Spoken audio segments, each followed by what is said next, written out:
Panay na naman ang takbo ni Chemping.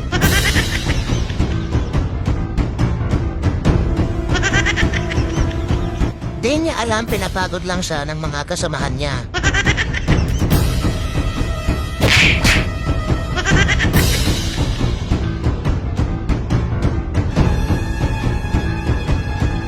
Tumigil nga muna siya at nag-iisip ng diskarte.